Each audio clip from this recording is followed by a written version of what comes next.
Thank you for standing by, and welcome to the Honeywell third quarter 2025 earnings conference call. This time, all participants are in a listen-only mode.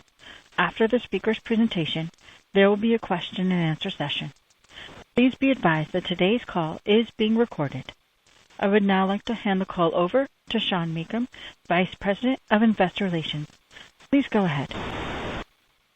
Thank you. Good morning and welcome to Honeywell's third quarter 2025 earnings conference call.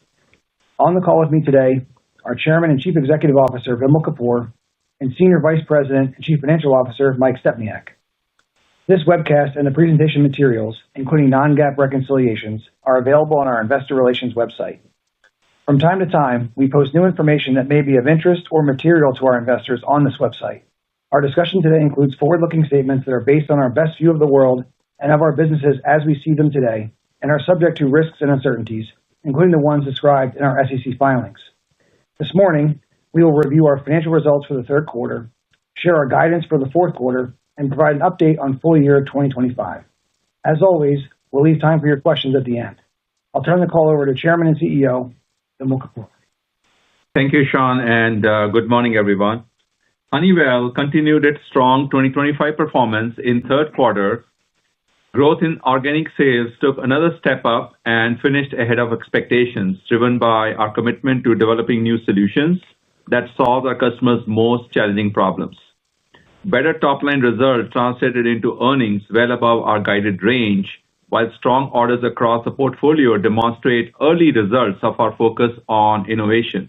Our excellent third quarter performance is powering another increase in our full-year guidance. We are raising our 2025 EPS guide for the third time this year, even as we incorporate the impact of impending spin-off of Solstice Advanced Materials. Barely a year since we announced our intent to separate Advanced Materials, today we are a week out from Solstice's first day of trading as an independent company. Our swift progress to this point demonstrates our ability to diligently execute carefully crafted work plans with speed and efficacy.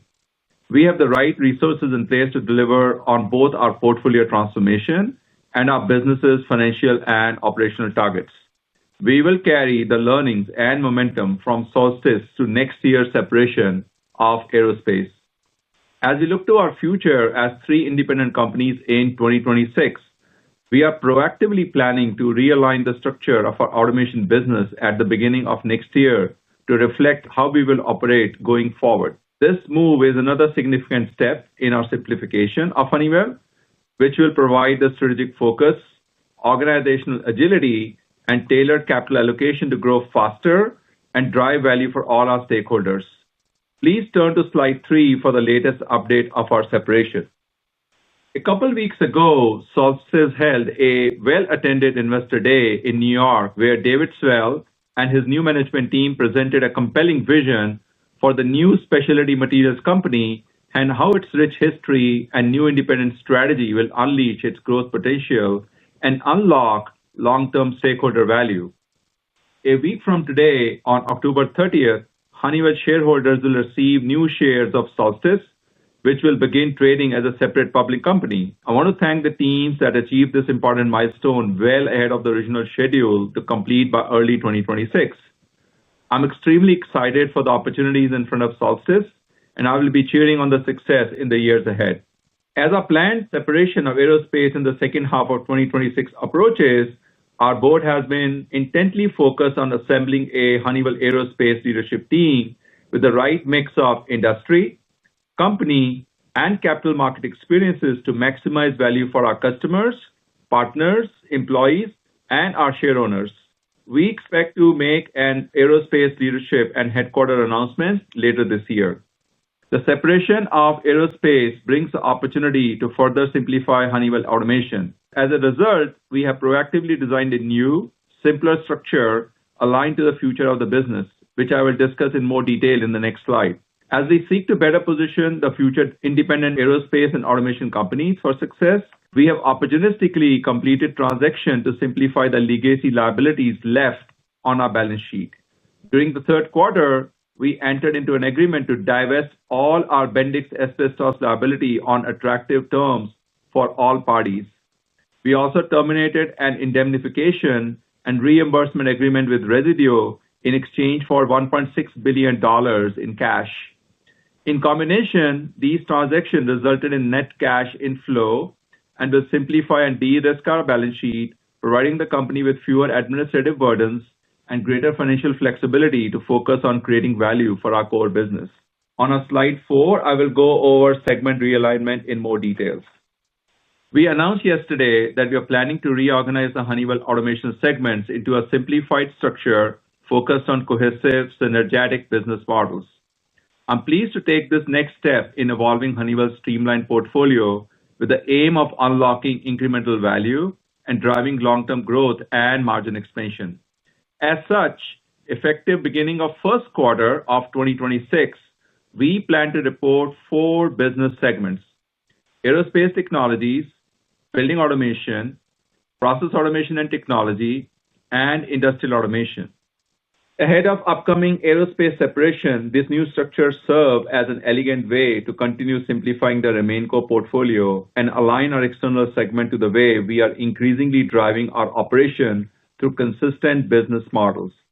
Our differentiated approach underscores our ability to grow our install base in 2 ways: by selling mission-critical products through channel and by delivering strategic projects for our customers. We then mine this install base by providing customers with high-value, outcome-based solutions with a combination of software and services. The 3 RemainCo reporting segments will be organized into 6 strategic business units, with each of our businesses aligned to our unified automation strategy, enabling us to solve enterprise-level challenges and help our customers achieve new level of optimization with the Honeywell Forge platform.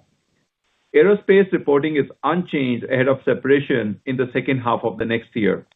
The new structure will allow us to better prioritize R&D efforts, capital expenditure, and go-to-market strategy with a growth mindset. Building Automation will continue to be a leading provider of unified building automation solutions, delivering safer, more sustainable integrated buildings and infrastructure assets, and maintain its products and solution business unit structure. Process Automation and Technology is a combination of core Honeywell Process Solutions and UOP, the global leader in process technology.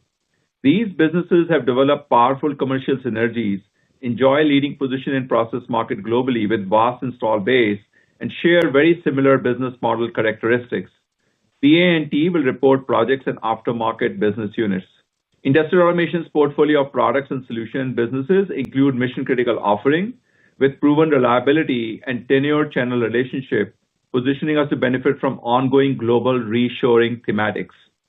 With this realignment, following the separation of aerospace next year, Honeywell will be a premier pure-play automation company, leading the future of automation through high ROI, outcome-based solutions for customers across a large addressable set of markets. And as we continue our journey of transforming the portfolio, I would like to highlight another lever of value creation with the recently announced Quantinuum capital raise on slide 5. 4 years ago, we formed the world's most advanced full-stack quantum computing company. It has rapidly progressed quantum technology along the path to universal fault-tolerant computing, a more than 2-decade pursuit than it is soon to be realized. Technological progress has driven fundraising momentum. Less than 2 years after completing an equity capital raise at a $5 billion pre-money valuation, the company announced in September a second raise at double the prior valuation. As important as the capital contributions will be to advancing the development of quantum computing at scale, the collaboration with new shareholders such as Quanta and NVIDIA, in addition to others like JP Morgan, Amgen, and Mitsui, may prove even more critical. Quantinuum's fundraising efforts have led to new partnerships that will support the development of critical applications for improving drug discovery, government and military cybersecurity, and encryption for large financial institutions. While we are tremendously excited about the future of the business, we recognize we are not the best long-term owner, and it will eventually need its own capital structure to fully exploit its growth potential. As a result, Honeywell will seek to begin monetizing its stake in the company at the appropriate time in a manner that will create meaningful value for Honeywell shareowners. The most recent capital raise will sustain continuum through that point in time. I will now turn the call over to Mike to go through our third quarter results beginning on slide 6. Thank you, Vimal, and good morning to everyone joining us. Honeywell delivered exceptional third quarter results, again exceeding the high end of organic growth and adjusted earnings per share guidance, as we have done each quarter this year. Organic sales accelerated to 6% year-over-year, led by return to double-digit growth in aerospace and fourth straight quarter of high single-digit growth in building automation. Orders grew 22% organically from the previous year to $11.9 billion. While wins for long-cycle aerospace and energy projects led the way, the increase was broad-based, with order growth accelerating in each of our 4 segments and an overall book-to-bill above 1. The results are encouraging and an early demonstration of our focus on growth through innovative new products and the impact of our increased R&D investments.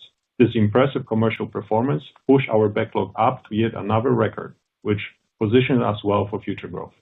Segment profit increased 5% from the prior year, with segment margin meeting the high end of our guidance range, led by ongoing margin expansion in building automation.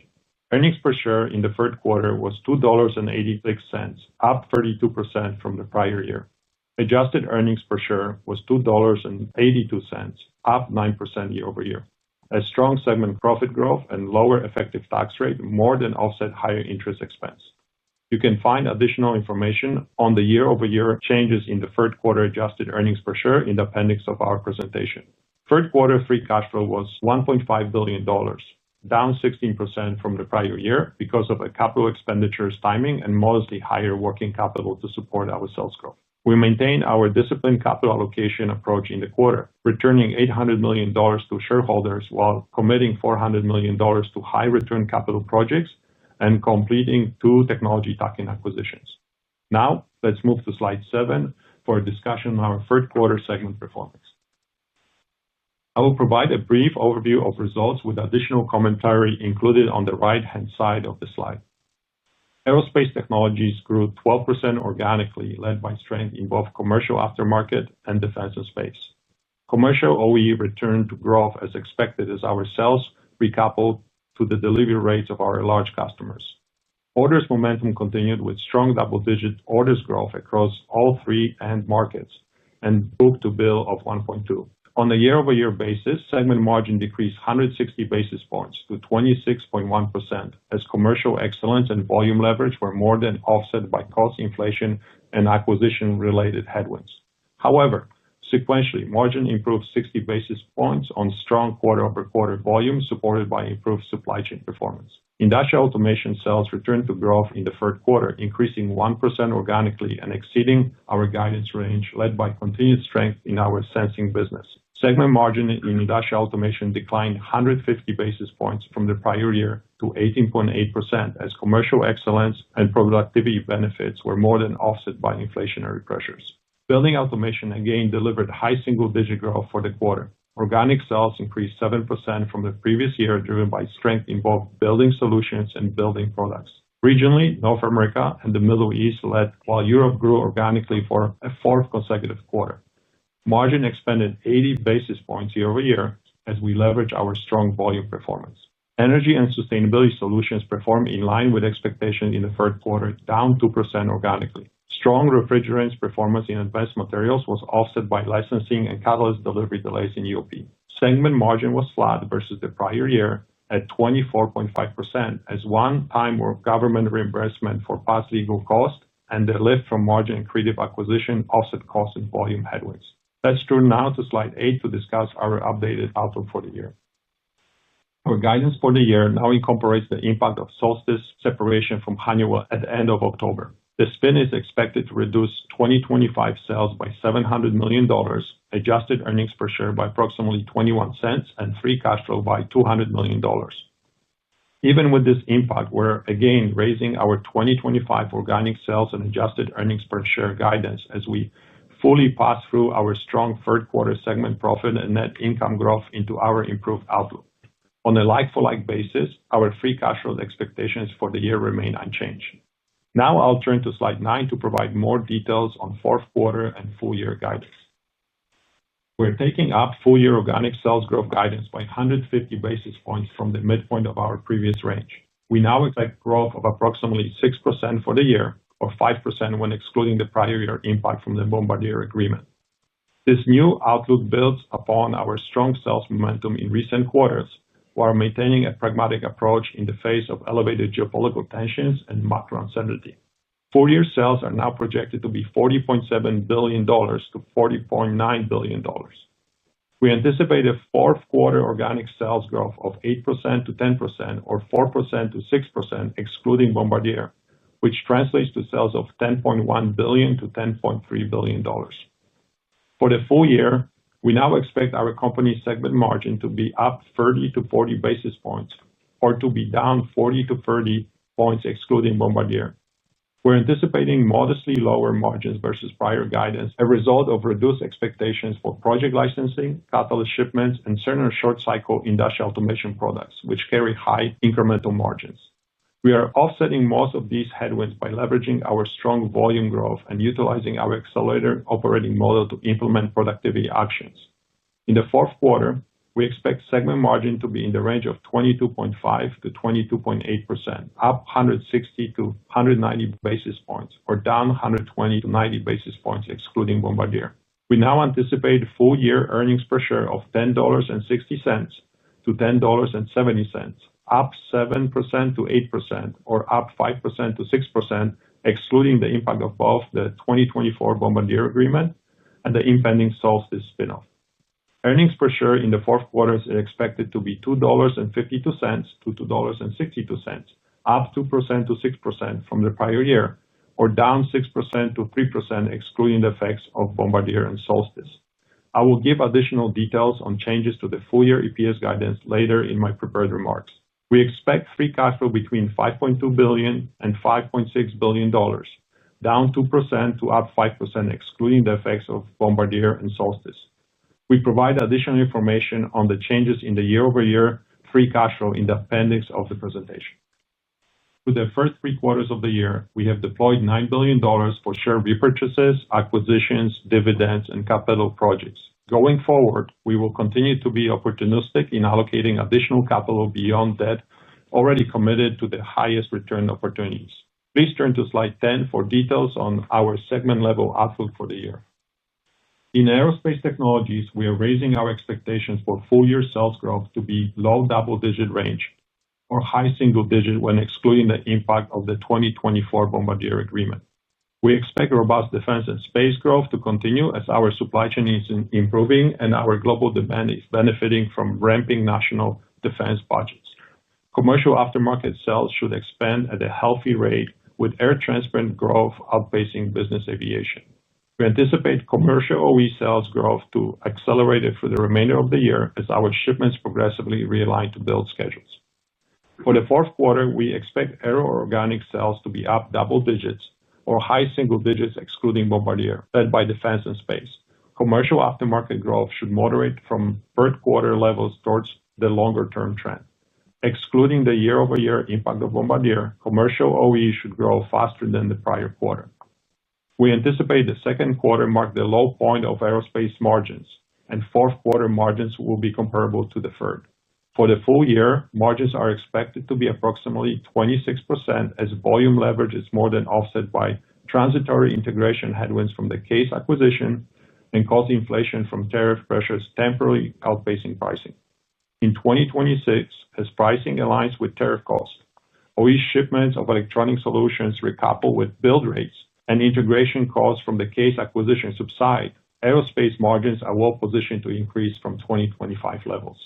For industrial automation, third quarter outperformance is compelling us to raise our full-year top-line expectations for a second consecutive quarter, from down low to mid-single digits to down only low single digits.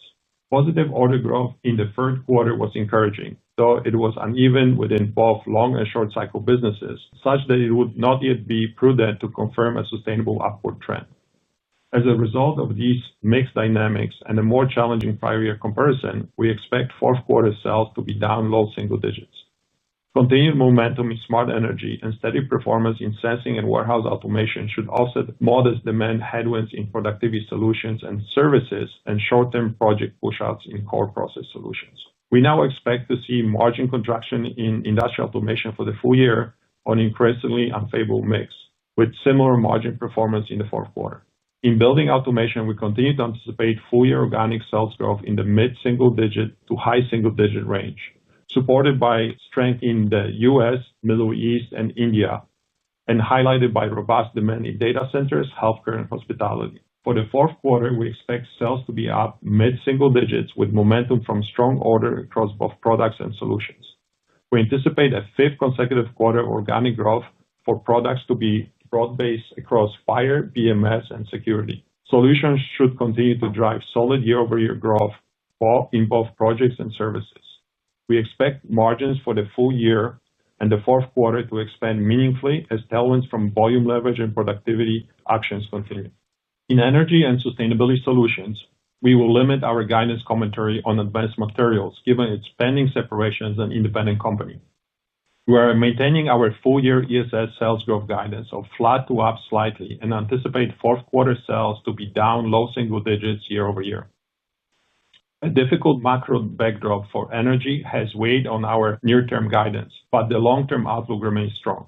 A third quarter increase in UOP orders of 9% is a signal of growing underlying demand from our customers, and we have good visibility into projects orders strength continuing. On segment margin, we anticipate a meaningful fourth quarter contraction, resulting in a roughly 1 point reduction for the full year.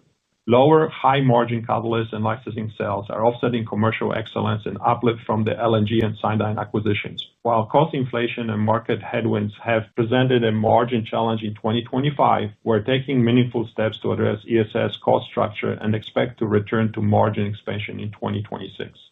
Let's move to slide 11 to go through updates on our 2025 EPS walk. Our earnings growth attribution comments separate out the year-over-year impact of Solstice spin-off at the end of the month, which is anticipated to reduce adjusted earnings per share by $0.21. We now expect segment profit growth, both organic and contribution from acquisitions, to add $0.63 to adjusted EPS for the full year. $0.10 better than our previous view as we fully flow through better than anticipated third quarter operating results.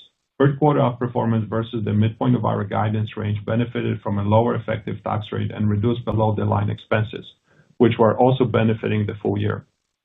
Fourth quarter segment profit contributions to earnings are in line with our prior expectations as better aerospace growth offsets margin headwinds in energy and sustainability solutions and industrial automation, as discussed earlier.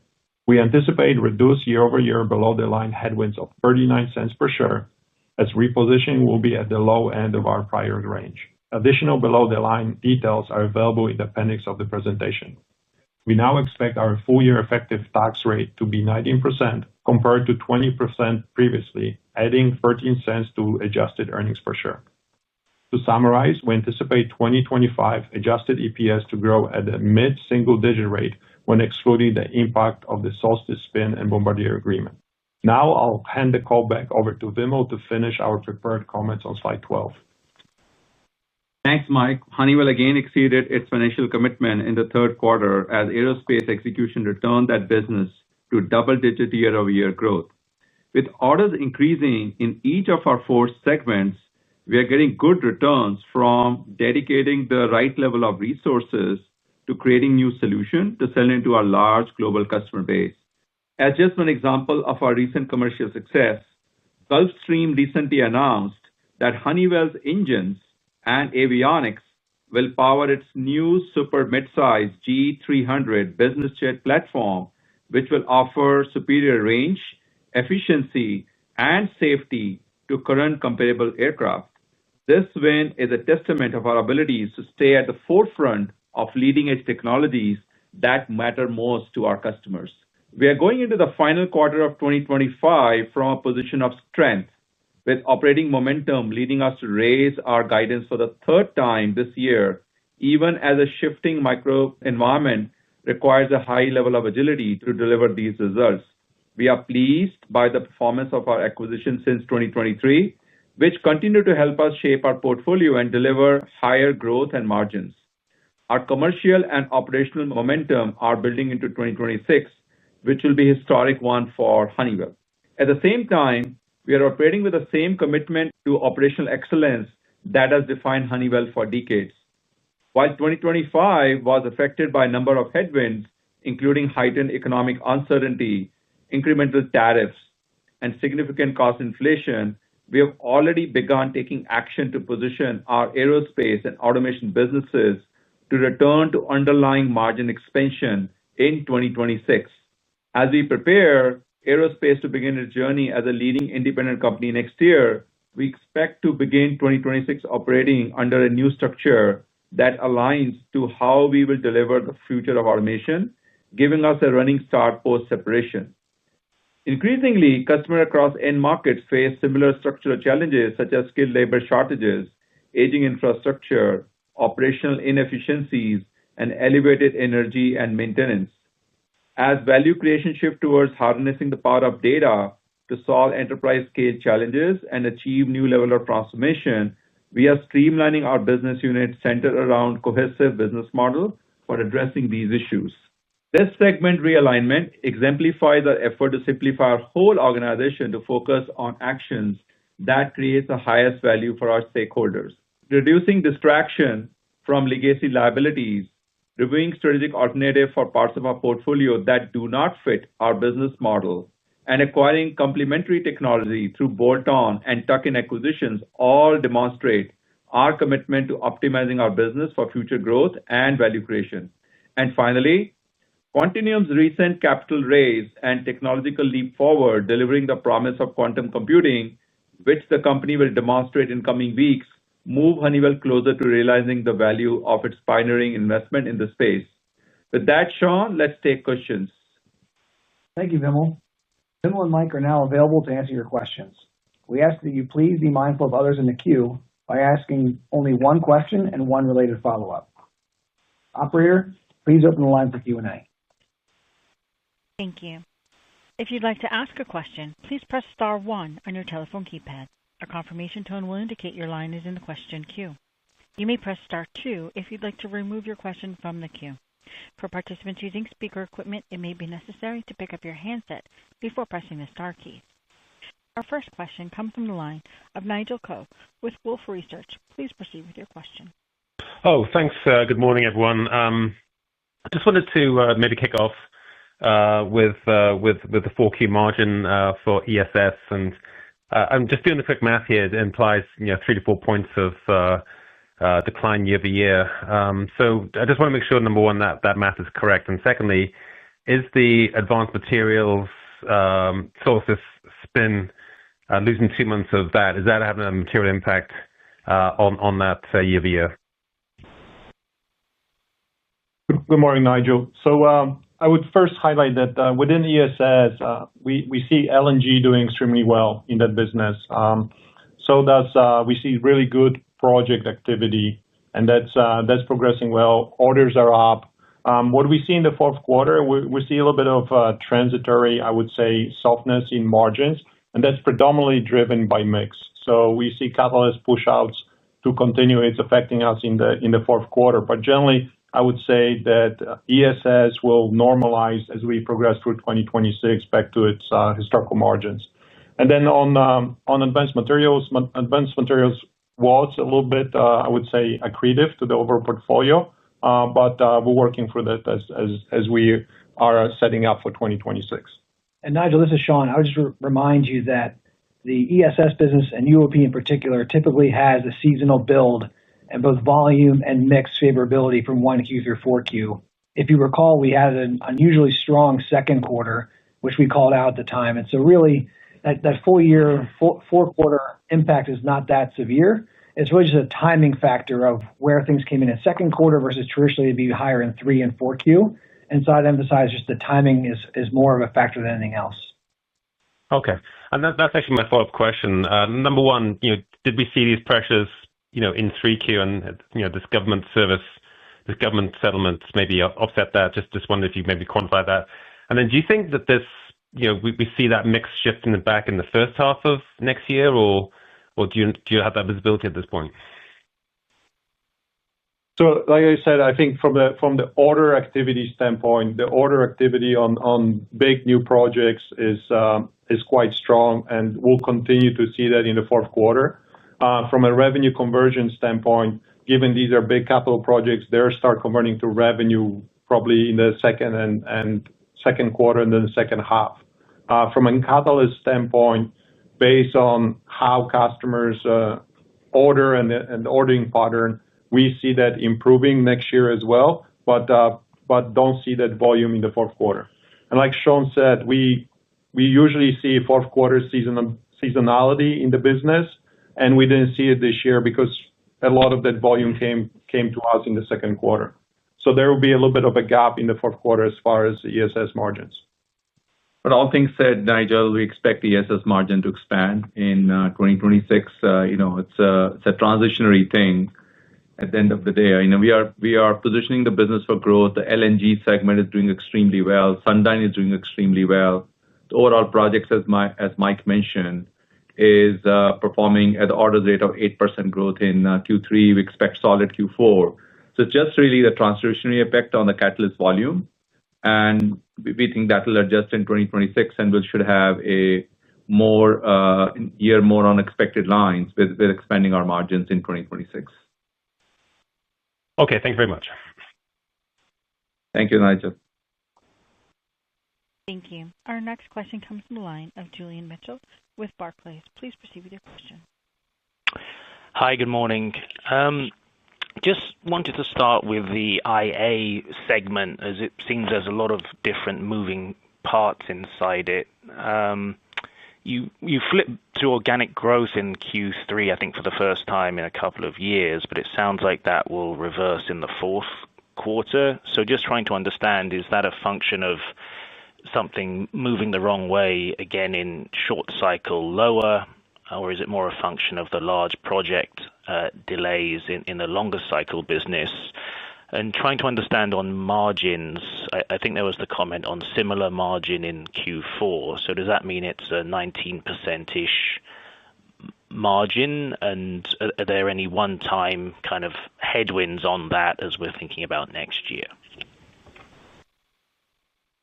Yeah, so I would say from IA standpoint, the orders are looking, I would say they were looking strong in 3Q. But as you know, we have a lot of timing variability as far as the larger orders, especially in our warehouse automation business. So we're monitoring that. But generally, I would say vis-a-vis where we started the year, we feel much better about the business and the progression. So from a margin standpoint, margin should grow sequentially in the fourth quarter for IA. There aren't really any one-timers, and the team is positioned to expand margins in 2026 as well.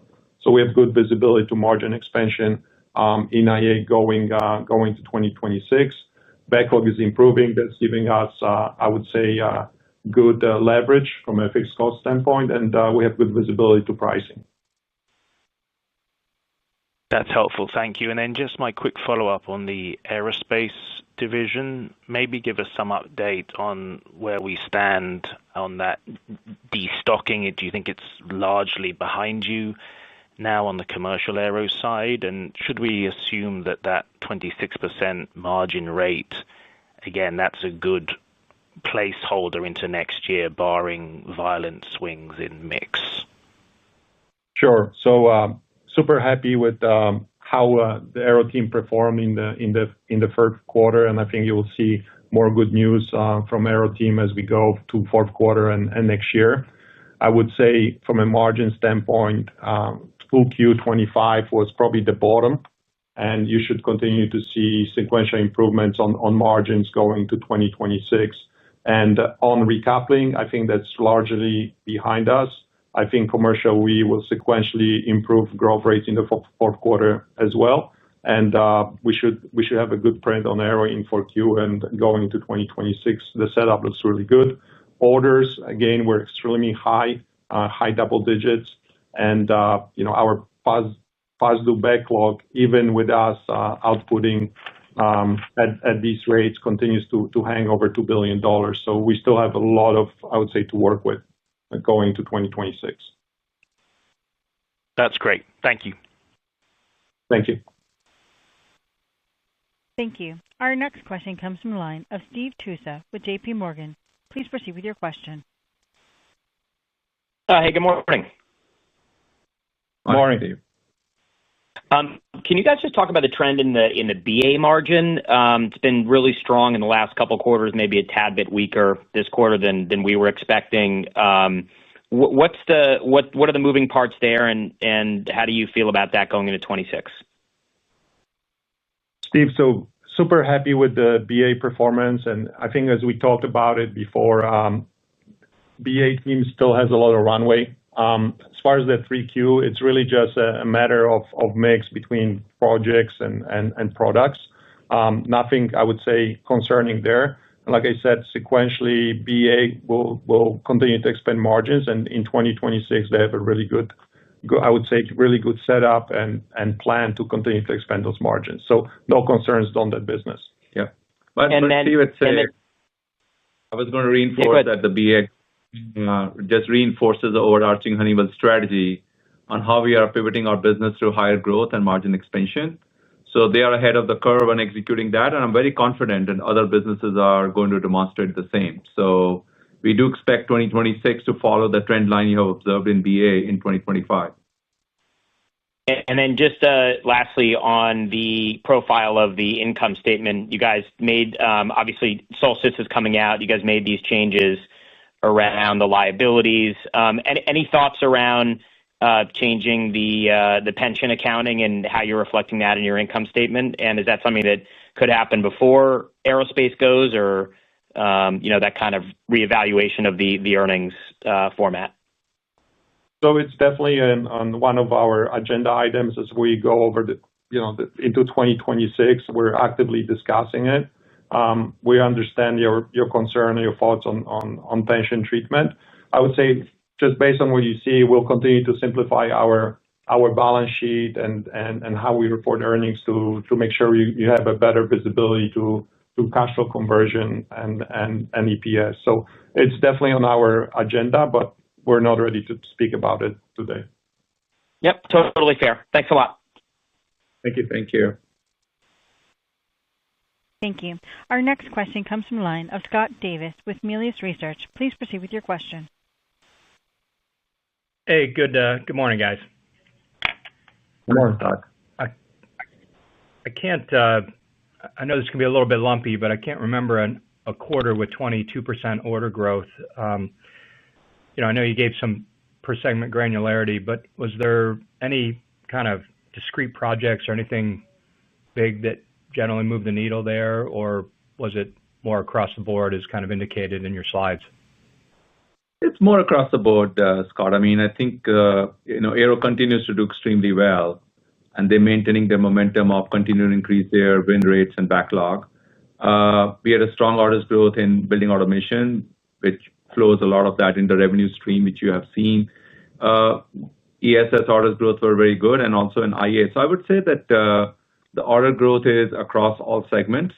Long cycle, even stronger than short cycle, but short cycle is also growing. And I do expect the trend to continue in Q4. We don't expect any substantial change in the trajectory, and that's foundation of the growth-oriented Honeywell we have been focusing on over the last 2 years. And the effort we have put in terms of our portfolio revitalization and focusing on the R&D, spend on the right set of projects, you can see the early effect of that, and I'm confident that things will get better as we go along into 2026. Okay, that's helpful. And then switching gears slightly, you guys have done 6 pretty meaningful deals in the last 2 years, and I think you'd previously said that was kind of 1% to 2% tailwind accretion in 25, I believe, somewhere in that ballpark. How does that flow through on 26, given what you're seeing in the deal models? And it sounds like you're a little ahead of the deal models on that group of transactions overall.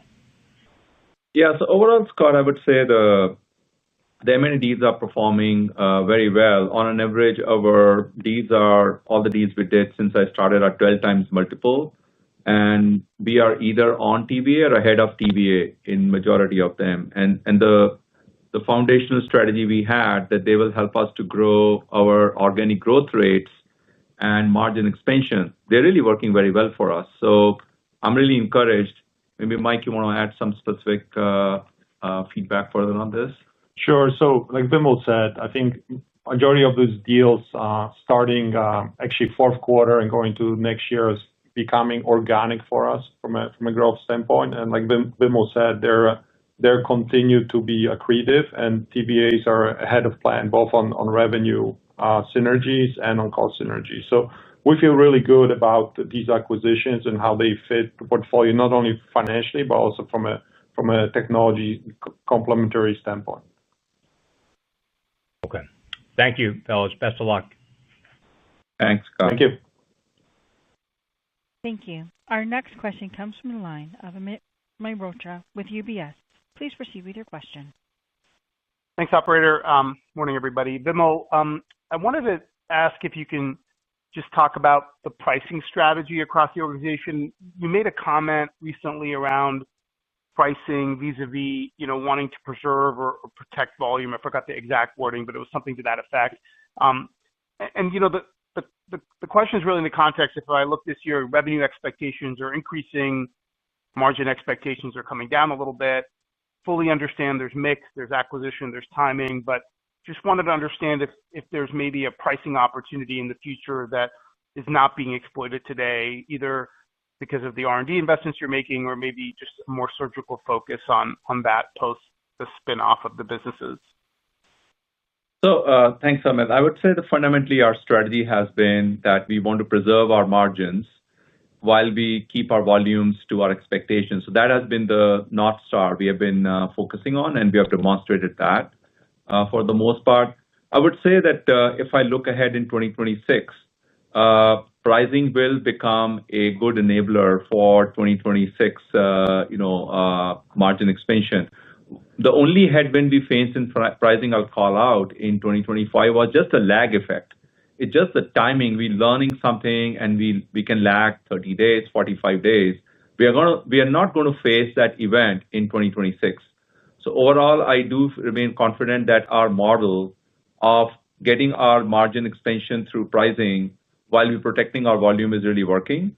Some of the margin expansion we have seen in this year, the margins have been more flattish. It's primarily our focus has been growth. There are some transitionary items which have happened at this point, whether it is tariff-related costs hitting us in some pockets and M&A impact, etc. I'm very confident those are transitionary, and we're going to see strong impact in our margin expansion into 2026. Mike, anything to add? That's exactly right. I mean, we've been now with the teams focusing on 2026 pricing for about a month and a half. We have a really good plan and strategy laid out across our segments and regionally. Based on everything I see, pricing will become stronger next year. A lot of that is really driven just by tariffs stabilizing and that picture on inflation being much more clear. The teams know what they need to deploy, etc. I would say if you just look at segments, Aero was behind on price this year. It's going to be a tailwind for them next year. Other than that, I think teams are generally caught up at this stage on pricing going to next year. I'm really positive on price being better incrementally next year versus this year. Okay, that's very encouraging. Thank you. Just one follow-up related to that, just on margins. You're very clear about the trajectory for margin Aero next year. If I look at all the different pieces, they're all kind of converging. Industrial automation kind of sticks out a little bit in terms of structurally lower margins in building automation and Aero. I think, Vimal, you've talked about maybe some self-help opportunity there, but maybe kind of talk about a little bit of the industrial automation margin opportunity from kind of the high teens, where you see that maybe structurally the opportunity for that. I look at industrial automation margin expansion more the normal way. We are, as you have seen our segment announcement last evening, we are going to focus in industrial automation on primarily the product businesses by taking process automation out and reforming a segment of process automation and technology. I think this really positions us extremely well. On industrial automation, that simplification now allows us to focus on how we have executed well on a classical product business model in building automation, really playing that playbook in industrial automation. So I do expect the pricing is going to play. We talked about it a few minutes back.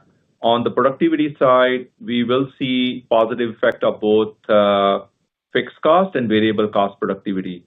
On the variable side, we feel confident on direct materials, and on the fixed side, baselining the cost structure of the business aligned to the volume we are seeing.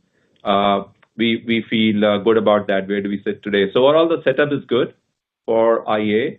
I think what I'm really focusing upon is getting the business more to the higher growth momentum compared to what we are exhibiting right now. And at the right time, we also start looking at the M&A optionality, which we can bring to the business to further strengthen our portfolio. Okay, very good. Thank you very much. Thank you. Thank you. Our next question comes from the line of Sheila Kahyaoglu with Jefferies. Please proceed with your question. Good morning, guys, and thank you for the time. Maybe first question on aerospace, and I realize some of it will fall on the next leadership team, which you'll announce later this year. How are you thinking about the biggest opportunities and the implications for margins as we think about 25 being a transitory year with some headwinds and just the evolution of OE mix next year? I mean, Sheila, I would say the transition which is occurring, we spoke about that in the last quarter too. We definitely see the OE mix becoming less intense compared to how we started the year. So that certainly is benefit to us. The tariff-related pressure which came into the cost under the margin rates of aero would be less of a factor in 2026. And then the case acquisition, which was acting as a headwind for our margins in 2025, would not be a factor. In fact, it will be a tailwind. So as I look ahead, all these factors, the confidence that we bottomed out in 25% margins in quarter two, and then we are lapping towards 26 and higher, that direction is very clear. And we are working hard to demonstrate towards that and better in 26 and beyond. Great. And then maybe if I could follow up on the aftermarket, just nice acceleration there. And you called out, I think, some moderation in Q4. What kind of surprised to the upside in the quarter on the commercial aftermarket? Whether commercial aviation, business aviation, was it recurring revenue? If you could just talk about that. So I would say it was on the aftermarket, the growth is really broad-based, and a lot of the growth is the demand has been very stable. A lot of the growth is also driven by us being able to unlock our supply chain, and I hope that continues. But from a demand standpoint, going into fourth quarter, this business should grow high single digits on a normalized basis. So demand is still strong across the industry, and not really any particular drivers, with the exception of supply chain performing much better than it did in the second quarter. Great. Thank you. Thank you. Thank you. Our next question comes from the line of Deane Dray with RBC Capital Markets. Please proceed with your question. Thank you. Good morning, everyone. Morning, Deane. Good morning. Hey, first, I'd just like to say congrats to the team on getting Solstice to the finish line or the starting line, depending on your perspective. We've seen multiple spins by companies, and we know all the work that goes into it. So congrats. I appreciate the good words there, Deane. And teams have worked really, really hard to get it done ahead of time. Our earlier estimate was Q1 26, and we pulled it forward by at least one quarter.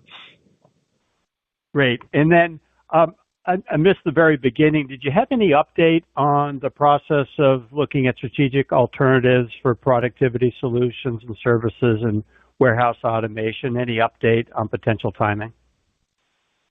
We kicked off the process of strategic review. I would say that in the Q1 in 2026 first quarter earnings call, we should be able to provide you much more definitive path forward. I think the work is in progress, but I do not have any additional details I can share with you right now. So we expect to, when we are back in about 90 days, we should have more information for you. Got it. And then on industrial automation and your comment that's more of a product focus, it was interesting to see the call out about sensors being in their fourth quarter of growth, and you called out healthcare sensors in particular. So we're now getting some additional insight into these businesses. Can you comment on the growth opportunity in the sensor business? Yes, if you look at our industrial automation look ahead, depending on what decision we make on our scanning and mobility business and warehouse automation business, the balance IA would be a product-oriented business where products are critical. These are related to compliance. These products are certified, and that's a fundamental, model we're really working towards. And we also are conscious that IA would also become a pivot towards our U.S. onshoring growth. So all those items are in play as we are thinking ahead about the IA portfolio moving forward. Now, sensors is one of the biggest business there. We have position in three verticals in sensors: aerospace, medical devices, and industrial. And, we have good run up to this business in 2025. We expect to maintain that momentum in 2026, and we expect to provide no more segment-specific details in IA as we have simplified the segment. And as we have more conversations and discussions in the future, I look forward to providing you more details. But fundamentally, sensors is one of the key part of the business, and we remain very optimistic on how this will perform in the times ahead. Thank you. Thank you. Our next question comes from the line of Chris Snyder with Morgan Stanley. Please proceed with your question. Thank you. I wanted to follow up on the industrial automation portfolio, and specifically, I guess, the realignment slide from 15. I guess it seems like the only full business line being put into the new industrial automation segment is that sensing business, assuming warehouse and PSS get divested. So I guess maybe any color on how much revenue, is kind of being maybe pushed out of the process solutions bucket, into that new industrial automation portfolio. And then more broadly, how do you feel about the scale of this industrial automation business, and is it an area where you could be looking to add assets? Thank you. Yeah. So, Chris, what we provided yesterday is more of a culmination of our 2 years of work of simplification. We have been working on our portfolio, the spins work we have done, some of the strategic reviews, etc. I see the definition into three end markets, three verticals, is an outcome of all of that. So we are pleased, first of all, where we have landed ourselves, buildings, process, and industrial. Clearly, buildings and process have higher scale today compared to industrial, to your question. But we are starting from a position from which we want to build upon in industrial on a very product-oriented business. And we'll continue to see more opportunities on how we strengthen that. So more to come there. I first want to finish the unfinished task of the strategic review of scanning and mobility, warehouse automation. We yet to complete that work. We also want to focus on organic growth return of industrial automation to its baseline. And I'm confident all that is going to take shape well in 2026. And then we'll turn our focus into what else we need to add to this portfolio so that it becomes a meaningful part of Honeywell. Thank you. I really appreciate that. I guess maybe to follow up on building automation, and specifically, could you provide any color or comments on, the data center exposure or opportunity there? Our channel checks are hearing more and more about controls needing to be more complex, as the facilities get bigger and more complex. I think historically that has not been a big vertical for you guys, but it seems like you've done a better job breaking in there over the last year. So can you maybe talk about how you broke in and what is the opportunity? Thank you. Yep. So increasingly, Chris, data center is becoming a bigger part of our building automation business, certainly not contributing to the growth rate to a certain degree. We I would say that our position in safety and security in data center is we're well positioned in that. You're talking about more like 2% spend of data center is in this space, so spend-wise percentages are small, but we have a good position in our fire safety systems. We have a good position in our security system. We are increasingly improving our position in the building management, and we continue to work our way through to gain more share in that market. So certainly, a lot of hyperscalers, a lot of REITs are becoming our customer. You may have seen a recent announcement also in our partnership with LS Electric, on which we want to work more joint solution between electrical system and control system because we see a need for that by our customer. So we continue to improve our strategy, continue to improve our portfolio, and I remain confident that data center and market growth, which is occurring, will certainly help building automation business as additional, as a vector to maintain their growth momentum.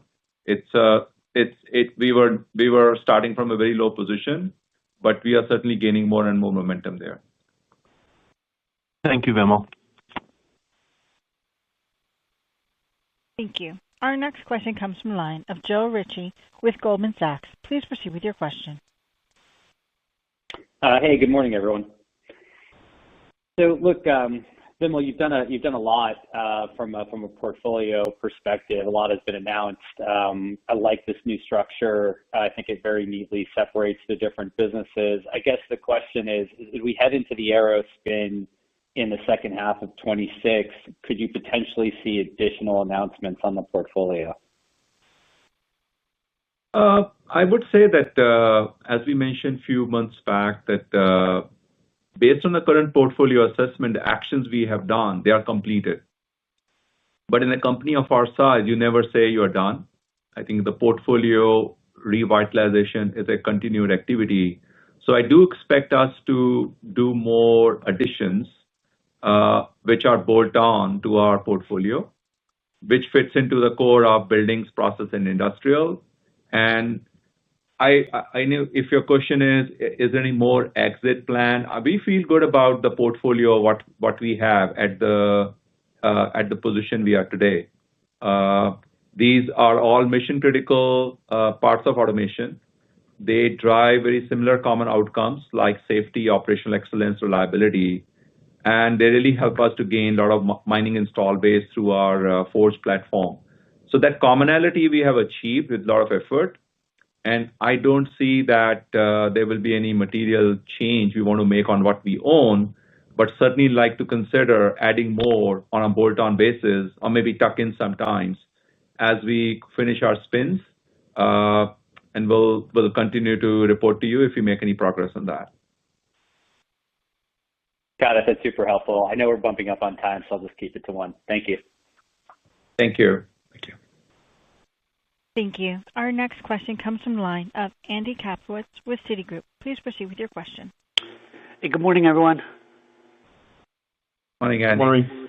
Vimal, maybe just back to the macro. Can you talk about the cadence of orders and revenue in Q3? Did you see any changes in your short cycle businesses as the quarter shook out and here into Q4? And are there any particular trends you're seeing by region? I think you mentioned some recovery is continuing in at least BA in Europe and China, but what are you seeing overall for Honeywell? I mean, I would say the biggest change, Andy, I saw was that we have growth across all parts of the world. That's not happened for a while. We have a solid growth in the U.S. Europe is performing, more like low single digit to mid single, depending on the business. So Europe is, returning to an reasonable growth. Middle East, India does always very well for Honeywell. And China is more flattish for Honeywell, less Aero. But if you add Aero, we are growing high single. So I think that is a distinctive part of what we are observing. I think it's a diversity of our portfolio in the end markets we serve is certainly helping us, and our focus on growth and creating new products, mining install base, all those strategies are coming together. And I do expect, I mentioned earlier, a good Q4 also for the orders ahead. So it's not a one time. We do expect to maintain this momentum for rest of the year. It's helpful. And I know you mentioned lower energy prices have continued to lead to some delays, in HPS and UOP, but as you just said, improved orders. Does it give you more confidence that these businesses are going to turn higher in 26? And maybe what are your customers telling you about their CapEx expectations for 26? If you look at our ESS business, Andy, the positives are strong demand in LNG and gas. We certainly have a lot of demand and order strength in those. We also see investments made by our customer for more localization of refining and petrochemical capacity. So we see investments made across in India and parts of Africa, parts of Middle East. So those continue there. The only lack of momentum we have seen, which we discussed before, was catalyst demand. I think it's partly impacted by the oil price, partly impacted by some overcapacity. And we do expect things to settle as the year progresses in 2026. So long cycle demand is strong. That is evident in our orders rate of ESS. I think short cycle demand is more flattish, but we do expect it to recover during course of 2026. Thank you. Melissa, we'll take one last question. Thank you. Our final question comes from the line of Nicole DeBlase with Deutsche Bank. Please proceed with your question. Yeah, thanks. Good morning, guys. Thanks for fitting me in. Good morning, Nicole. I guess I'll just ask one since we're running over time. I'm curious how short cycle industrial trends kind of shaped up throughout the quarter.